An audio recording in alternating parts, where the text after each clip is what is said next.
वाणी है। श्रद्धा मतलब गुरु जो बोले वो सही, गुरु जो करे वो ठीक। तो श्रद्धा का मतलब यही बताया कि गुरु जो बोले वो सही, गुरु जो कह दे वो ही सत्य है, वो ही पत्थर की लकीर हो। तो इतनी ये गहरी श्रद्धा का भाव है कि जिसमें अपना कोई दिमाग नहीं लगाता भक्त, गुरु ने कह दिया वो सही, गुरु जो करे वो ठीक। और उसके जीवन में कुछ भी हो, गुरु ने जो कर दिया वो ही उसके लिए सही है, ठीक है। तो इसलिए कहा कि जिसके भीतर ऐसी श्रद्धा है वो ही ज्ञान को प्राप्त कर सकता है। कहा ना गुरुदेव ने कि श्रद्धावान लभते ज्ञानम।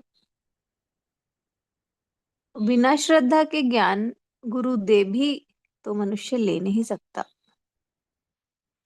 और श्रद्धा है जिसके भीतर, क्योंकि श्रद्धा के कानों से ही हम सुने तो ही हम उसे ग्रहण कर सकते हैं, गुरु जो हमें दे रहे हैं।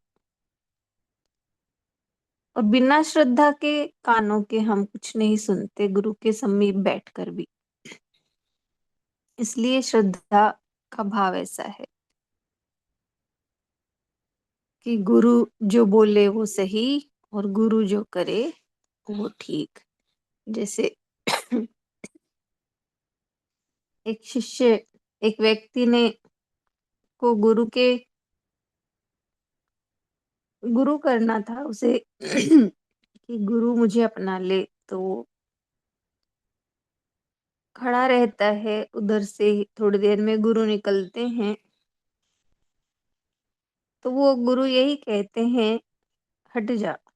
यानी गुरु कहते हैं अब रास्ते से हट जा, उनके रास्ते में खड़ा हट जा। और उसने उसी को ही गुरु मंत्र मान लिया कि गुरु ने मंत्र दे दिया कि हट जा।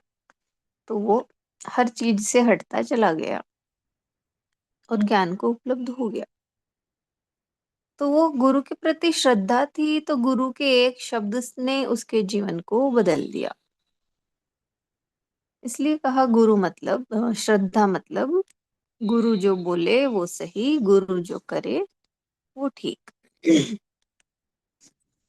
दूसरी है गोल्ड बनो ज्वेलरी नहीं। यानी गोल्ड बनो, ज्वेलरी नहीं। तो ज्वेलरी गोल्ड से ही बनती है और ज्वेलरी अनेक तरह की होती है। कोई हाथ में पहनने की, कोई गले में पहनने की, कोई पाँव में पहनने की। तो इसलिए यही भाव कि जो ज्वेलरी बनती गोल्ड से ही है, तो यानी जो वास्तविक रूप है ज्वेलरी का वो है गोल्ड। तो वैसे ही हमारा जो वास्तविक रूप है उसी में ही हमें आना है। यानी हमें अपने वास्तविक रूप को जानना है कि हम आत्म स्वरूप हैं। जो हमारा मूल है, मूल स्वरूप में हमें आना है, ना कि ज्वेलरी। तो ये जो हम अलग से ऊपर से देखते हैं कि कोई कैसा है, कोई कैसा है, तो वो क्या है? ज्वेलरी है। बने तो सब परमात्मा से ही हैं। रंग रूप आकार सबके अलग अलग है, जैसे सबकी डिजाइन अलग अलग होती है ज्वेलरी की, वैसे ही कोई कैसा है, कोई कैसा है। तो वो तो ज्वेलरी की डिजाइन है। वास्तव में बनना हमें गोल्ड है। ज्वेलरी को गलाकर वापस उसी के ही वास्तव फिर से गोल्ड में ही कन्वर्ट कर दिया जाता है। तो वैसे ही कहा कि गोल्ड बनो, यानी हम अपने वास्तविक स्वरूप में आए। हरिओम।